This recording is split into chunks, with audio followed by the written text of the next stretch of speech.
Greetings, everyone. Welcome, welcome, welcome. I am so glad you're here. Thanks for tuning in. I appreciate each and every one of you. Today, we're going to be reading The Destruction of Black Civilization, Chapter 4. In the preview, we learned that he was writing this for the mass of Black people that didn't have time.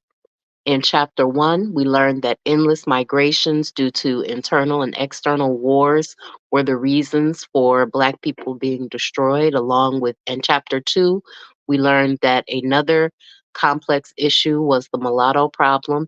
In chapter 3, we learned more about how the land masses were divided and how historians tried to confuse us. I am a part of a podcasting network called KWAZ Radio. There are other shows on the network I invite you to enjoy. Greetings. My name is the Revolutionary Matron, and my show is called The Learning Curve. I broadcast on a network called KWAZ Radio. There are other hosts on the network I'd like you to meet. Greetings, everyone. This is Koku from the Bitter Medicine Podcast, inviting you to tune in to the Bitter Medicine Podcast on KWAZ Radio. Peace, family. This is Oni, inviting you to listen to the Pro-Black Perspective, where Black problems are addressed with Black solutions. This is D Webb with the Harsh Reality Podcast, asking you to tune in where we tackle the news of the day that affects our community, only on KWAZ Radio. The views, thoughts, and opinions expressed here belong solely to the respondent, and they do not necessarily reflect any broadcast networks, affiliates, nor sponsors. The Learning Curve is a broadcast created for the benefit of my global community. Black is a consciousness. Content is being used for our commentary, research, criticism, education, scholarship, teaching, preaching, and news reporting. No copyright infringement is intended. I will make enunciation mistakes. I will give you my opinion about the information. And if you ever ask, I will send you my source. The Destruction of Black Civilization, Chapter 4. The First Cataract, the Black World's New Borderline. Having lost both Upper and Lower Egypt, Ethiopia's northern border had been pushed to the First Cataract at Aswan, and Necho II eventually became the king of Egypt, beginning the 26th dynasty from 665 BC to 525 BC. The Egyptian armies were increasingly made up of foreigners and enslaved Blacks, and that is a problem when your military forces are foreigners and enslaved people. It was during this dynasty that the Assyrians were expelled again. By this time, nationalistic Egyptians, which we learned before are Asians and Blacks mixed together, the Blacks' loss of their beloved Memphis, Thebes, and even their Egyptian name now seemed to be final. Other invasions came. The Persians under Darius the Great took over, and their domination of Egypt lasted from 625 to 404 BC with the assistance of Greek mercenaries. They returned in 343 BC to reestablish their rule, but again only for a relatively short duration. Alexander reached Egypt in 322 BC on his world-conquering rampage. But one of the greatest generals in the ancient world was also the Empress of Ethiopia. This was the formidable Black Queen Candace, world famous as a military tactician and field commander. Legend has it that Alexander could not entertain even the possibility of having his world fame and unbroken chain of victories marred by risking a defeat, at last by a woman.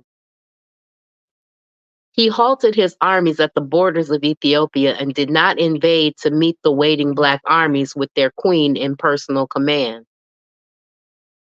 Upon his death, one of his most outstanding generals became pharaoh at Ptolemy I, thus beginning 300 years of Macedonian Greek rule.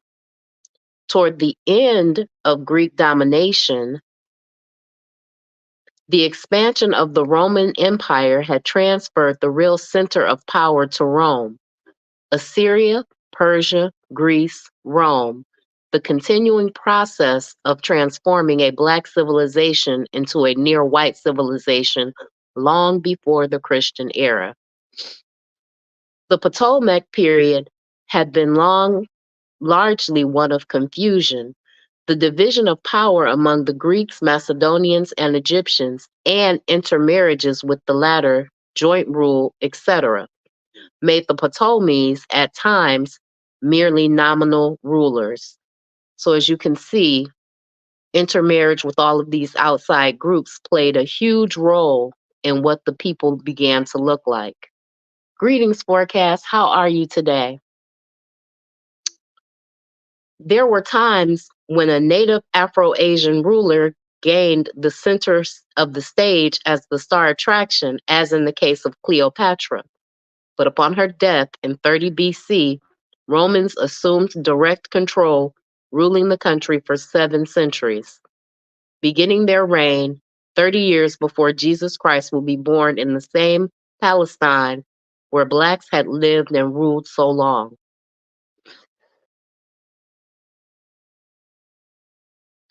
So as you can see, there's a continuing system here that they have in place where if they get out of power, they begin to breed and intermarry with Black people that are in power. And then they have their nationalistic identity always there and available for them to be taught in their homes so that they can begin their quest for power once again. And it happens over and over and over again to this very day. After this long period of domination, the Arab general Amir ibn al-As entered Alexandria in 642 AD with only 4,000 men. The conquest of Egypt by the Muslim armies, which had reached Pelusium 2 years earlier, was not only to change the character of Egypt's civilization radically, but it was to have a disastrous impact on the dignity and destiny of Africans as a people. The Arab conquest had opened the floodgates wider and Arabs poured in. Colonization and Islamization progressed. As Egypt became a main center of Arab power, this fact found concrete expression in Arab Islamic expansion over North Africa into Spain and southward into what remained as the land of the Blacks. So they continued this colonization and Islamization process over and over and over again. The new borderline of the Blacks.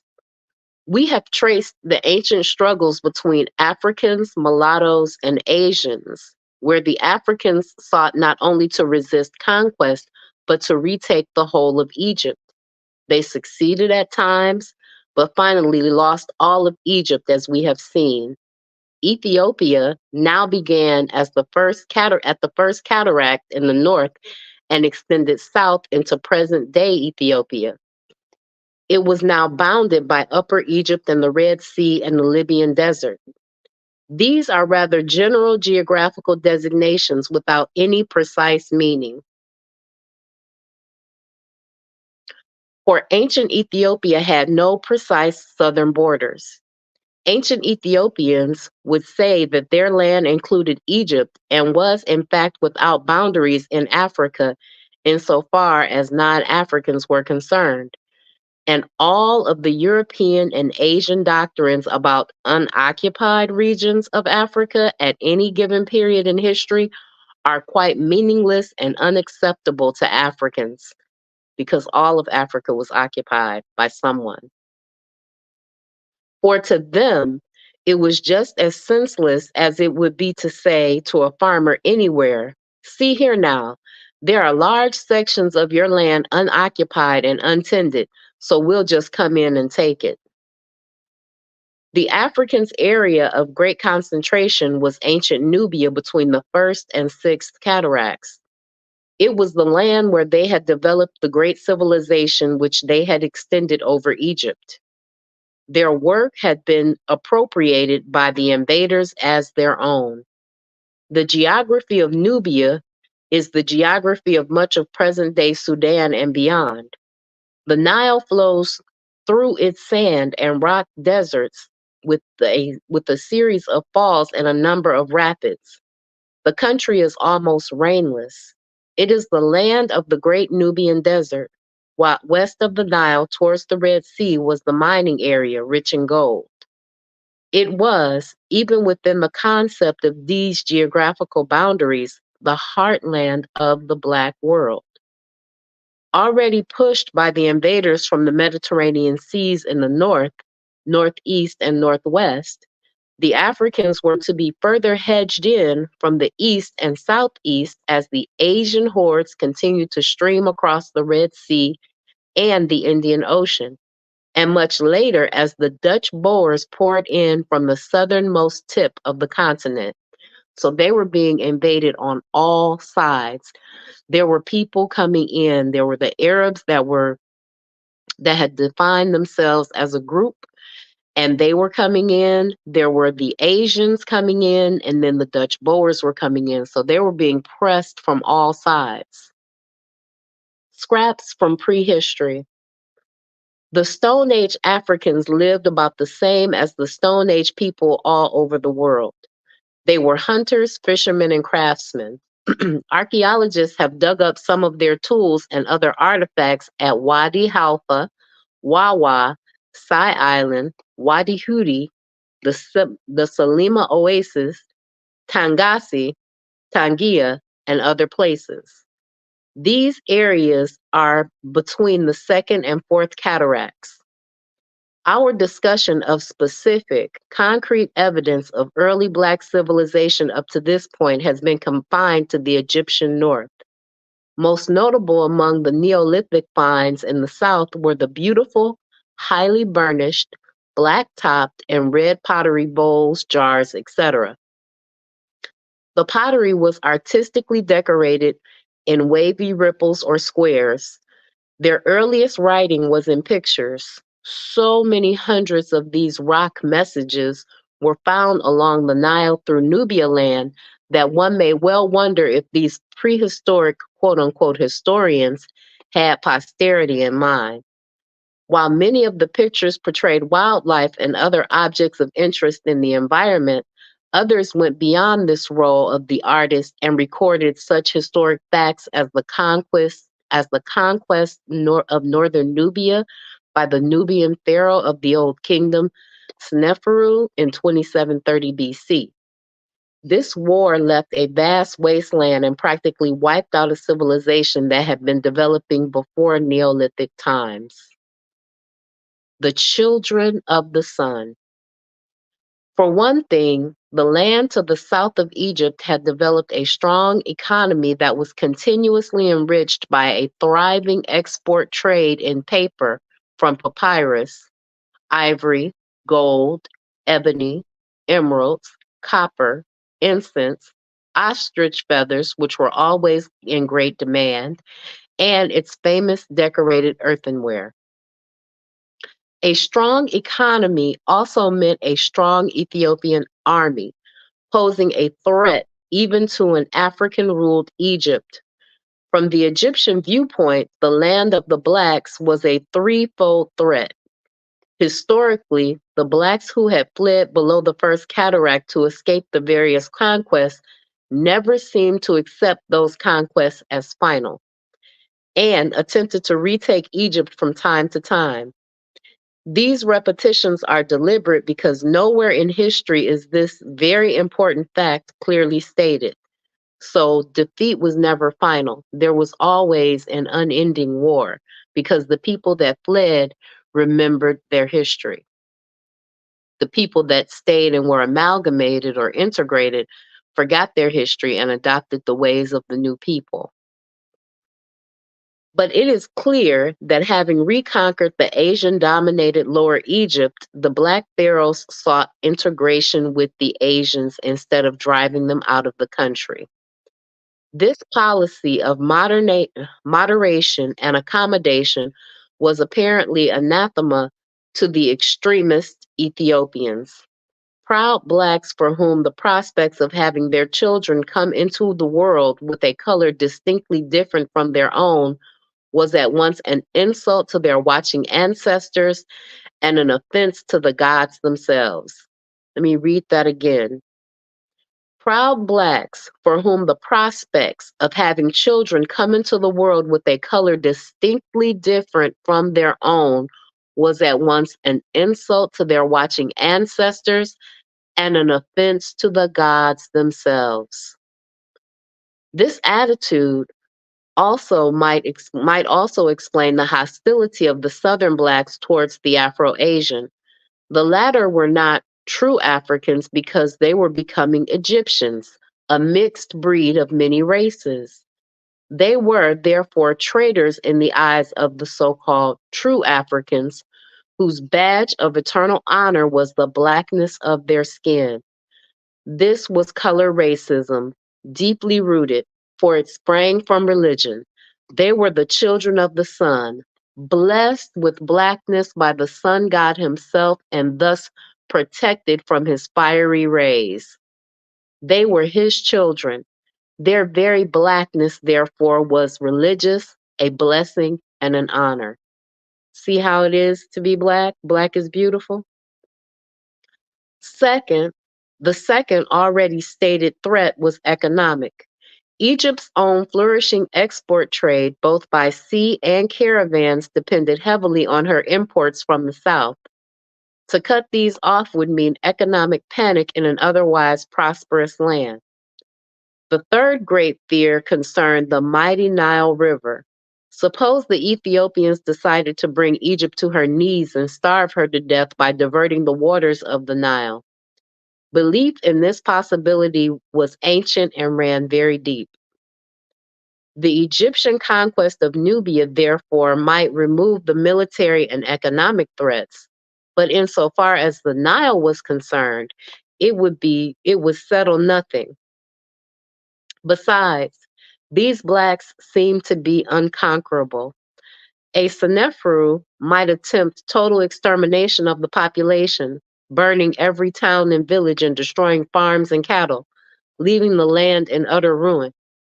Yet as soon as the armies of destruction withdrew, the surviving Africans would come out from their hiding places and begin to rebuild once again.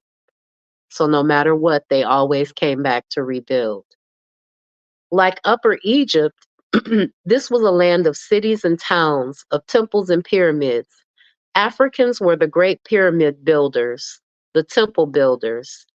They had the great pyramids of Egypt during their rule. Renewed activity in temple building came after Nubia was reoccupied by the 18th dynasty rulers. All this renewed zeal in building new towns and temples in the south was reconstruction. The old kingdom raiders could not destroy all of the temples and other monuments. The returning Egyptians, therefore, have found many fine temples still in use, others in ruin. All Ethiopian inscriptions on the temples and monuments were erased, and Egyptian inscriptions were substituted. All outstanding African creations that could not be converted and claimed as the work of the Egyptians were destroyed. For now, Egyptian meant quote unquote white or Asian or European.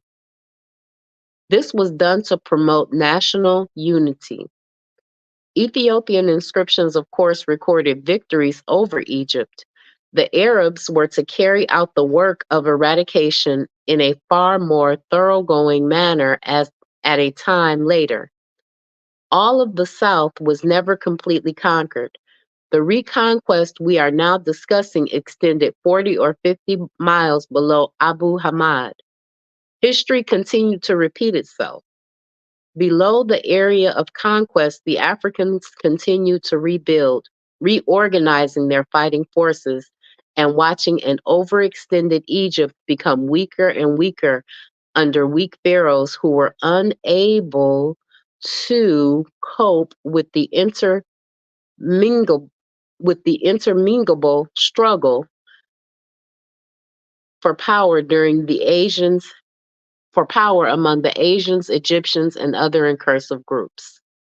In these cycles of consolidation followed by fragmentation into numerous chiefdoms and principalities, Egypt mirrored the results of the human power craze not only in Africa, but generally throughout the world.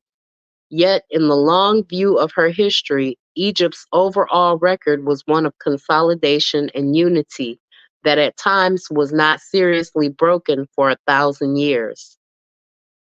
Napata was a beautiful city that was favored by surroundings that helped make it so.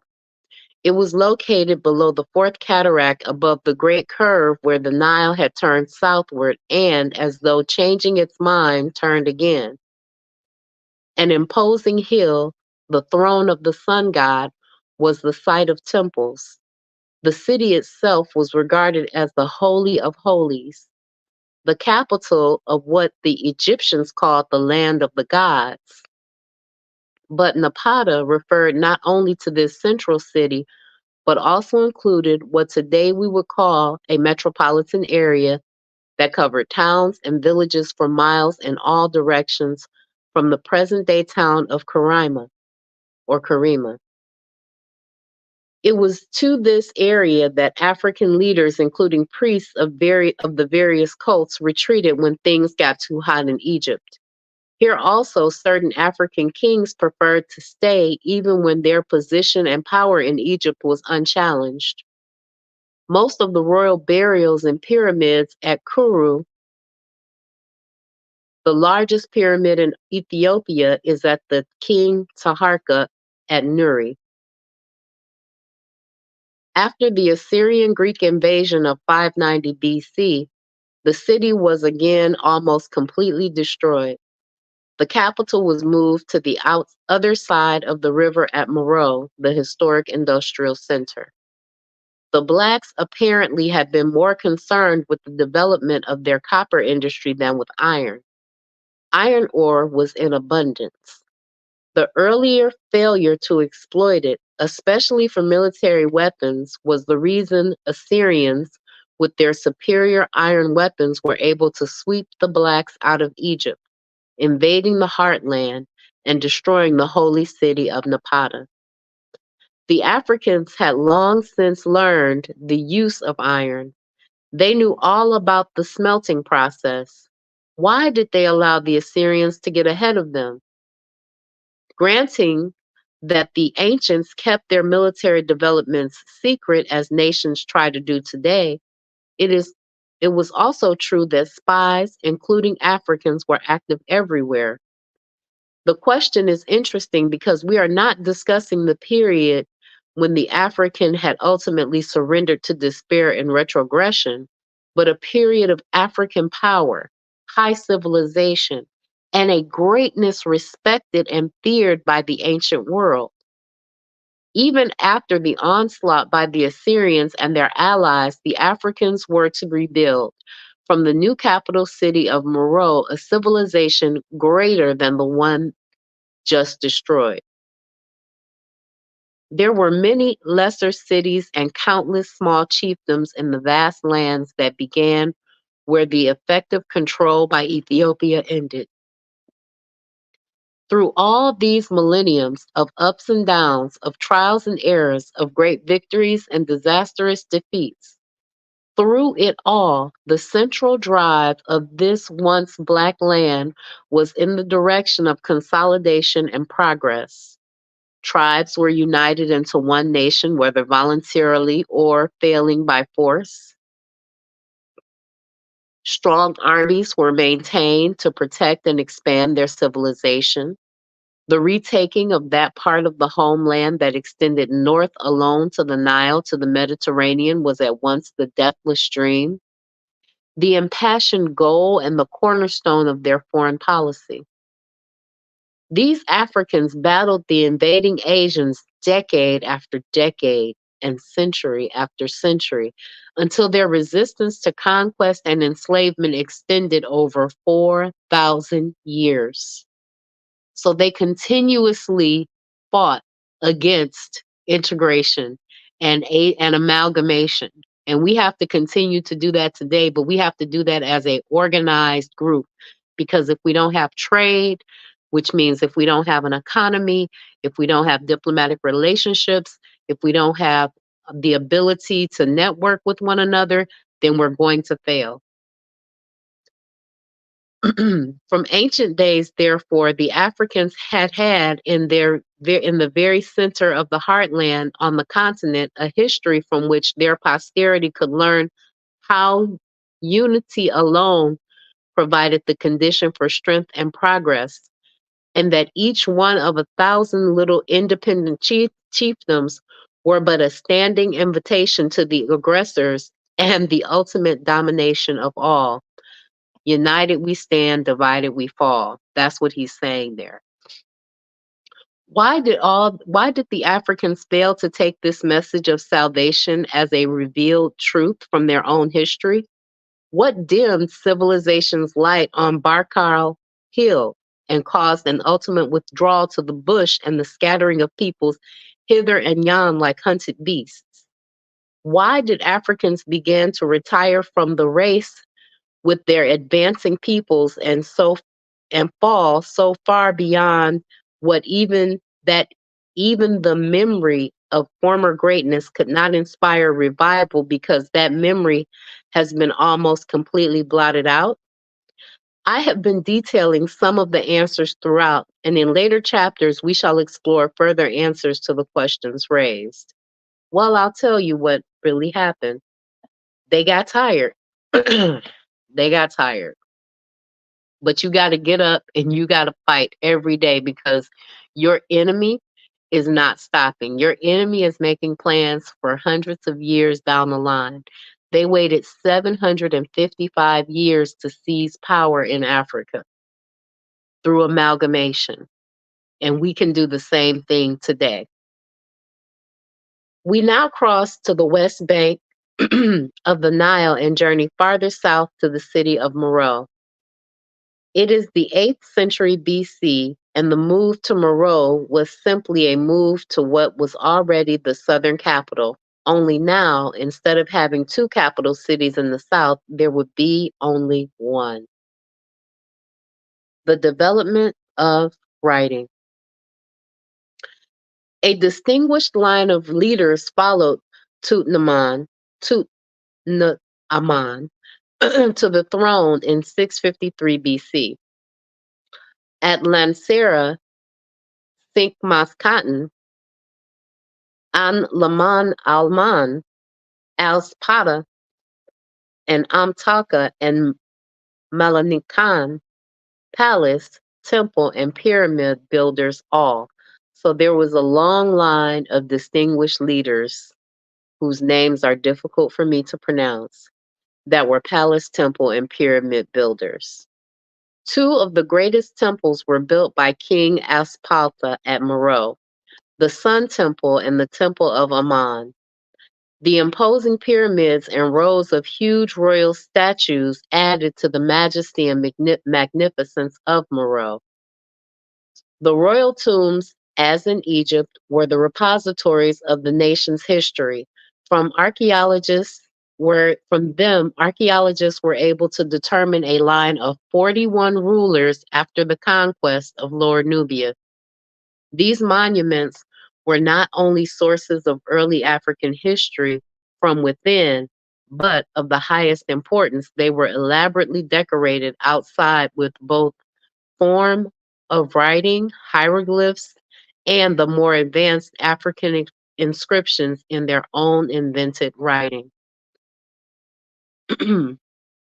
Forecast thinks that Chancellor Williams asks really good questions about what happened to these people and why did they stop fighting and what happened during these different times, so that the memory of our greatness has been so thoroughly blotted out.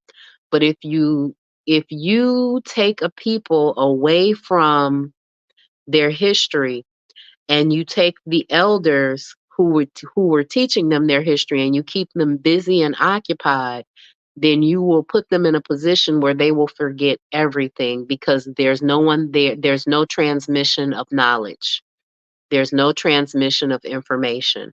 So cherish your elders and the people that are trying to teach you things, because they are living libraries to the history that you need. Greetings, Pro-Black Perspective. How are you today? The Africans themselves had invented writing, and all attempts to connect this ancient achievement with Egyptian or Asiatic influence have failed. Here, the external influence school has suffered a major defeat, because the written records found on statues, altars, tombstones, and graffiti and the like were so distinctly African that their native origin could not be successfully disputed. Moreover, the African system of writing was very different from the Egyptian. It was simpler and had vowels, whereas Egyptian had none. There were 23 characters or letters in the African alphabet, 4 vowel signs, 17 consonants, and 2 signs of the syllable. New concepts and new or special words could be easily introduced by the old picture system. Clarity and easy reading was assured by measured spacing between words.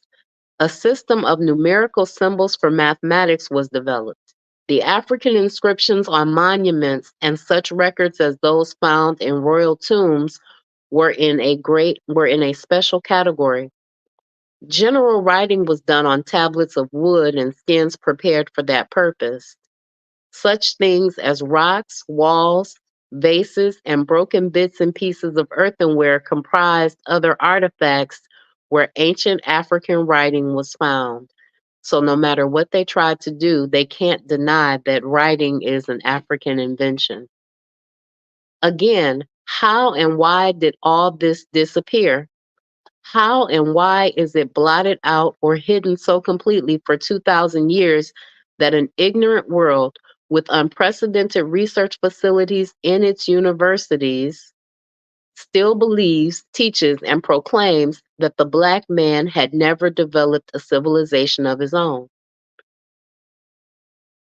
It has been noted that the attractions of Ethiopia, the land of the gods, were great not only because the Egyptians regarded it as the main source of their religion, but also because of its social, political, economic, and strategic importance. When African kings reconquered Egypt and became Egyptian pharaohs, they still longed for the motherland to the south, desiring to reunite the whole of it with Egypt into one vast empire. They would often retire there, some wanting their final resting place to be in a pyramid below the first cataract. To the south rested their ancestor, whose company they were to join. Here was the capital city of both the Black man's world and that of his heaven as well, the holy city of Napata.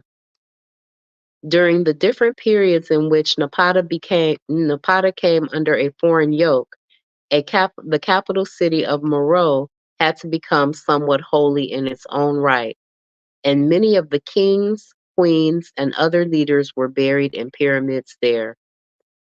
These were constructed of stone outside of the city proper, sometimes at a visible distance of 2 or more miles. They were built to stand forever in an attempt that stemmed from the Africans' actual belief in immortality. This is why their faith included the natural assumption that those who had passed on, their ancestors, were living in the great beyond, and were, therefore, in the most favorable position to represent the interests of their kinsmen below, or in short, to serve as mediators between God and man. The pyramids ringing the city not only added to the physical beauty of the surroundings, but they were also the silent sentinels, the ever watchful ancestral presence from which might come either a benediction or a curse. Earlier, you may recall, I was unsparing in my criticism of those African societies which seemed to be governed by fatalism and failed to counterattack against their natural and human enemies. As I read the record, it seemed to me that these groups did not try to meet the awful challenges which confronted them. They gave up too readily and refused to ignore tribal lines or to unite for common survival strategies. So you must unite for common survival strategies with other people that are like-minded so that you can all progress. They remained scattered here and there like hunted animals, moving into barbarism and savagery. Such were my strictures, and obviously, I did not have the whole story, even about these groups. Now, however, and by a glorious contrast, we are in the midst of Blacks, the core group of all of Africa, who met the challenge on all fronts and from every direction, and who fought on and on through the centuries against the forces of man and nature until they themselves were completely overwhelmed. 3,000 years ago, the desert, while slowly moving in on Africa, had not advanced to where it is today. There was more arable land in Ethiopia, although its agriculture did not match that of the rich delta region of Egypt.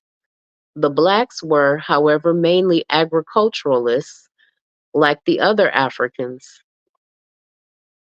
Even with their remarkable industrial development, farming went on both sides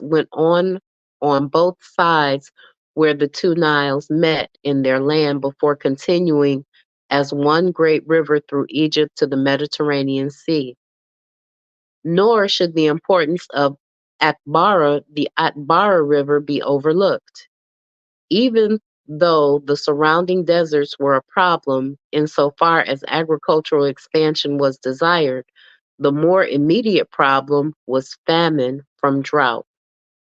There were years during which no rain fell at all, and not a hopeful cloud appeared in the sky. The Africans met the challenge by constructing a national system of reservoirs.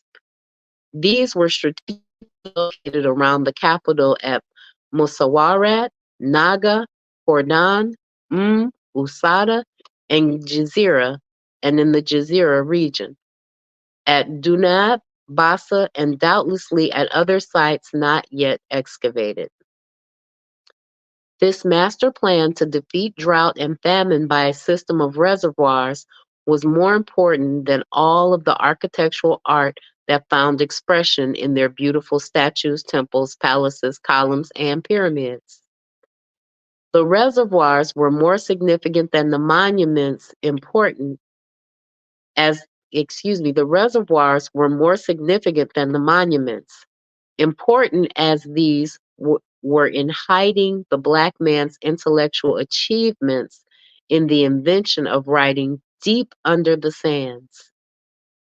I rate the reservoirs as the supreme achievement because they reflect a real measure of the African man as he met the challenge of survival head on with the constructive counterattack against the adverse forces of the earth and sky.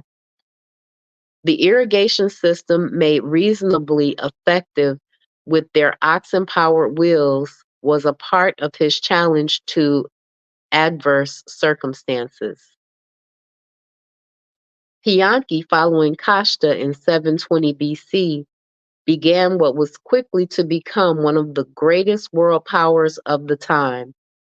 Ethiopia united the Afro-Asian Egypt under a single imperial rule that extended from the Mediterranean in the north to an undefined boundary in the south. Also unknown was how far its eastern boundary extended southward along the Indian Ocean coastline. Much of Uganda and Abyssinia was included, or how far westward the empire extended. All this is not so important as the point that during this period of triumph, world fame, fear, and an unprecedented prosperity from flourishing trade with about one half of the world, African rulers continued to neglect the updating of their military and naval defenses. So you don't own anything that you cannot defend. So even though they had trade with half of the whole world, they were not able to defend it because they did not continue to update their military and naval defenses. So learn the lesson that you must be able to defend what you say you own.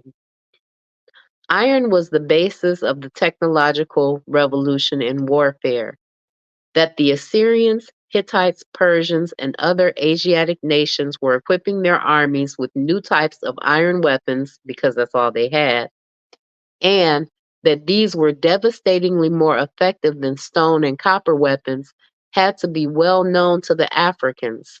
It was not news. As mentioned before, they not only knew about the use of iron, but they had long since developed the iron smelting process. The trouble was the highly secretive royal monopoly. No secret was more zealously guarded than the smelting of iron.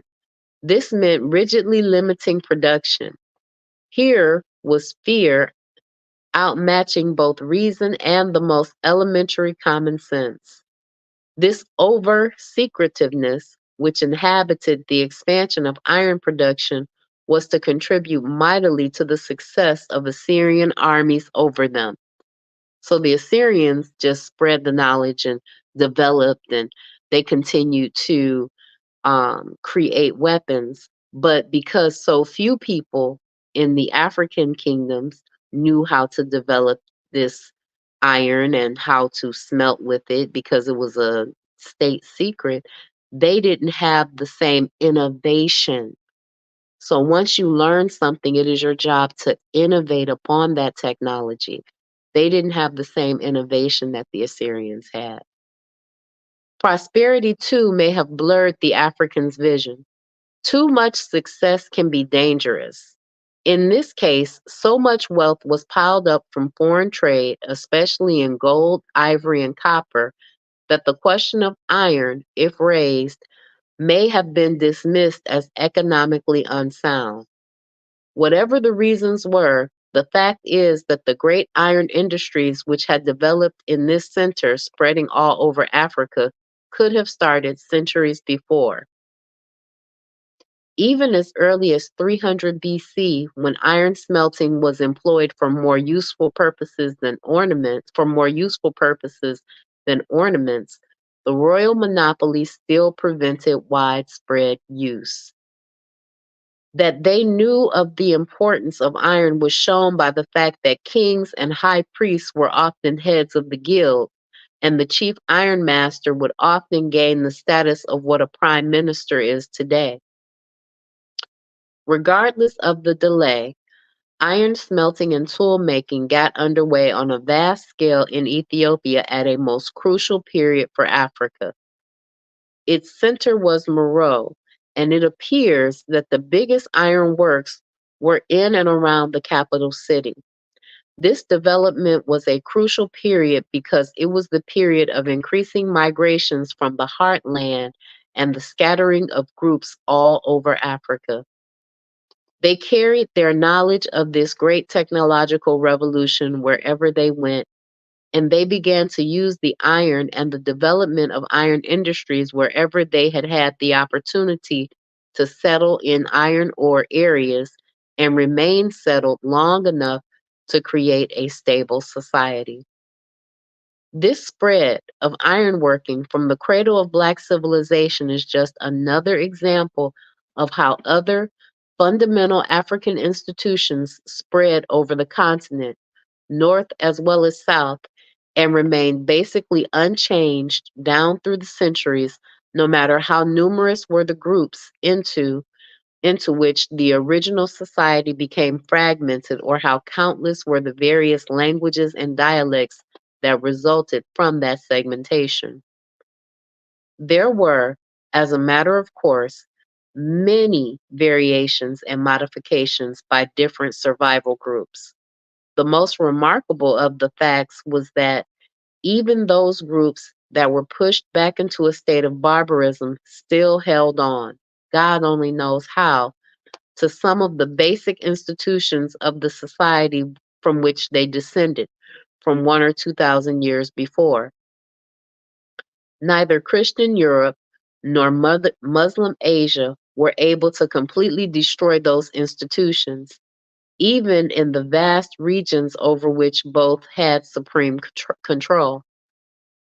This this is why, in previous discussions, I had suggested a smile of compassion when you read and hear about Egyptian influence on this or that Black society, because in general, all that all that could possibly be meant is that the influence of early Black civilization on subsequent Black societies. So, as you can see, no matter what, they tried to hold on to some vestiges of their history because there was still that transmission of knowledge. And no matter how hard the circumstances were that they continued to face, there were some core elements of their previous civilization that they were able to hold on to. The expansion of iron culture, however, was a revolution in technology that ushered in a new and gave new hope to a despairing people. It meant the use of new instruments of production in agriculture and the industrial crafts, and of great importance for a refugee people, for a new kind of military organization and defense. It can be seen then that the motherland of the Blacks, centered on the Nile around the cataracts, provided her wandering sons and daughters with the instruments of survival, a knowledge that still served them well centuries after the Arabs and the Turks overran that motherland. The memory of many things had been lost, however. Who remembered Thebes, Napata, Memphis, Elephantine, Heraclipolis, Nekeb? Indeed, who remembered even Meroe, the most advanced center not only of the African age, but also of writing? And what of the other important towns and cities in southern Ethiopia? Nubia Kush, Musawarat, Nuri, Panopolis, Kerma, Aswan, Celeb, Abu Samel, Kurusku, Samna, Pele, Kawa, Dongola, etc. Our constant references to Napata and Meroe might lead those who do not look at the map to think that there were only two important cities in the land. Forgetting the names of ancient centers of importance was nothing compared to the tragedy of the Blacks in almost completely forgetting the very art of writing which they themselves invented.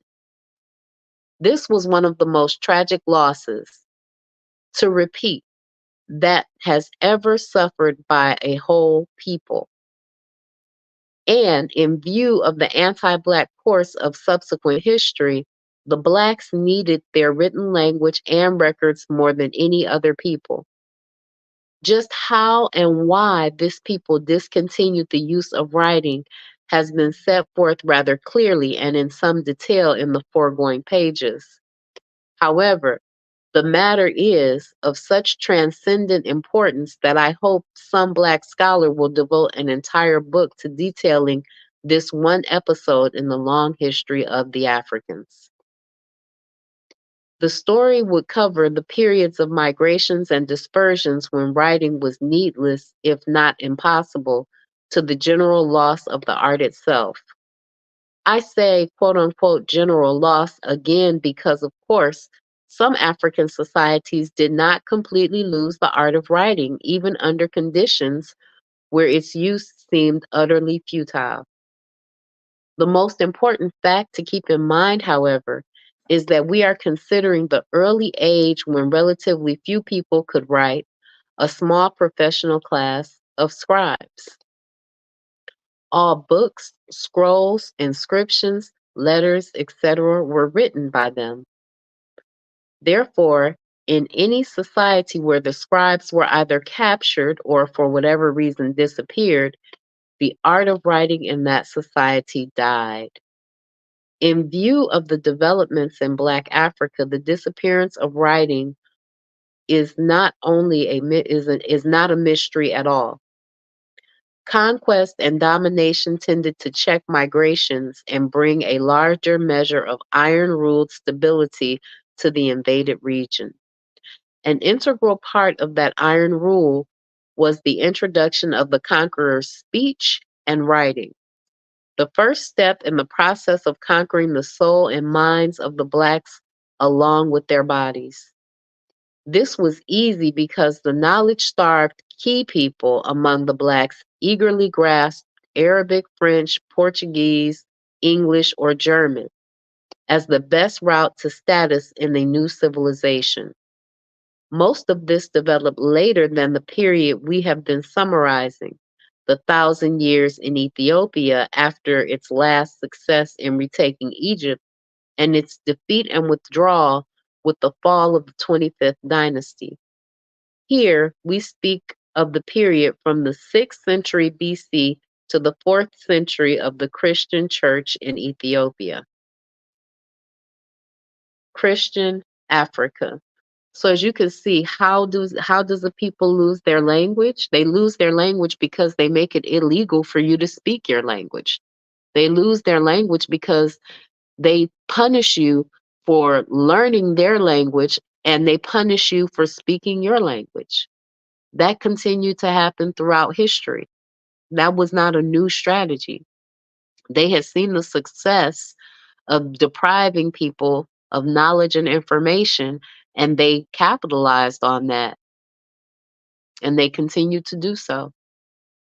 That's why there was so much resistance to the Egyptian language by the true Blacks of Africa, because they didn't want to be integrated and amalgamated, because they knew that that was one route to eradicate them. But I digress. Christian Africa. Africa was naturally among the first areas to which Christianity spread. It was next door to Palestine, and from the earliest times, there had been the closest relations between Jews and the Blacks, both friendly and hostile.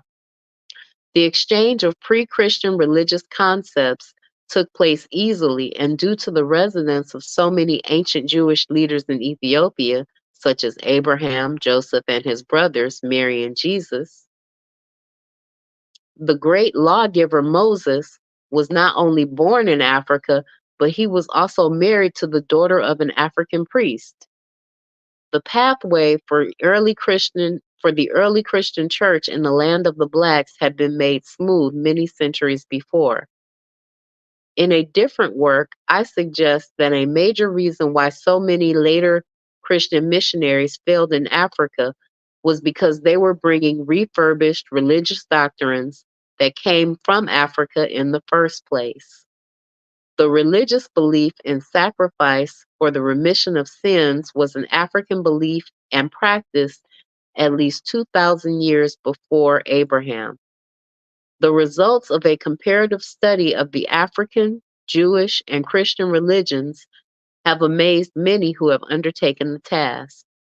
Practically all of the 10 Commandments were embedded in the African constitution ages before Moses went up Mount Sinai in Africa in 491 BC, a rather late date in African history. We do not know how much significance should be read into the fact that Christianity began to spread in Ethiopia or Nubia or Kush after the destruction of the Central Empire with the fall of Meroe.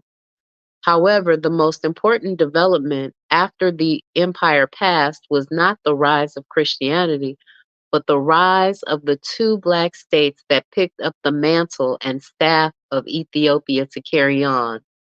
These states were Mokaria and Alwa. And that is the end of chapter 4. It's interesting to note that he says that, there was all of this intermixing of the religions in this place, and that they continued to pull up old African traditions and old ancient African ways, and that there are similarities between traditional African spirituality, Judaism, Christianity, and probably Islam too. We'll see. We'll see. Chapter 5 is the two that carried on, but the thing that I think we should take away from this chapter is that we need to develop and innovate as much as possible on the technology that we have, and we need to continue to develop our military forces. Because if we don't develop our military forces, then we won't be able to hold on to anything that we own. Unfortunately, that was one of the great mistakes of our forefathers. They didn't protect what they didn't defend and protect what they owned, and they lost everything. So if you guys did not know, I am a part of a podcasting network, and I appreciate you guys for coming by to listen with me. I want you to take a listen to this. Hello there, dear listener. We hope you're enjoying this lovely discussion. If you're not already aware, this show is part of a podcast network called KWAZ Radio, a Pan-African nationalist and Garveyite network committed to showcasing the rich and varied thoughts of African people. We have an exciting lineup of shows that we think you'll enjoy, including the Bitter Medicine Podcast. I think black people acquire too much buy-in. Like, we constantly have to sell black people on things that are beneficial to black people. The Pro-Black Perspective Podcast. I'm fearful that our people are not really studying how to get ahead, and we're kind of, continually staying behind. The Harsh Reality Podcast. To me, it don't matter. I think people are so dumbed down, it wouldn't matter what you reveal to them. They still are in the matrix. They're in the simulation. They're going to keep doing what they did. They lemmings. So to me, it don't matter, man. The Learning Curve Podcast. Sexual access has never given you economic empowerment. The only person who has ever been economically empowered by a sexual relationship is the wasp and his woman. The Cathedra Cheek Show. When we start rising up to fight for our own, I guarantee you they'll stop doing what they're doing. I guarantee you they would have let their brother go. They was waiting to see what black folks was going to do. Brother Bakari Podcast. Black people love to claim folks that hate them, right? They're a slave master, and they are ashamed of who they really are. The Forecast Radio. Like, if you pray to the same deity as, like, your enemy, and that God blesses your enemy more than you may want to reconsider who you praying to, And Tanzan, African Mind. Africans generally are welcoming of everyone. Sometimes, to my consternation, I think that they should be less, welcoming. If you love our podcast network, we would be grateful if you could rate and review us on Apple Podcasts. Follow us on social media, like and subscribe to our YouTube channel, and check out our website at www.kwazradio.com for more information. Thank you for tuning in. And now, back to the program. So, from my perspective, I think that unfortunately, we just got tired. We got tired of running, we got tired of starting over, and we sought amalgamation. But I also think that that was because they killed our knowledge base. Um, and as we continue to go on, you must cherish your knowledge base. The people that have the information about your history, the people that have the information about your ancestors, the people that can help guide and direct you to finding your true self are the people that you should value. Because without that, you will just be amalgamated. I want to thank the Pro Black Perspective for coming through, the Forecast Radio, Sister Raw is out there, Brother Bakari is out there, and so many others. I appreciate each and every one of you for coming by to join me. Now, I'm not doing a live tomorrow, but I'll be doing one on Sunday, and I'll be back on top of it, and we'll be reading chapter 5. So I thank you all for coming by to listen. Peace, fam.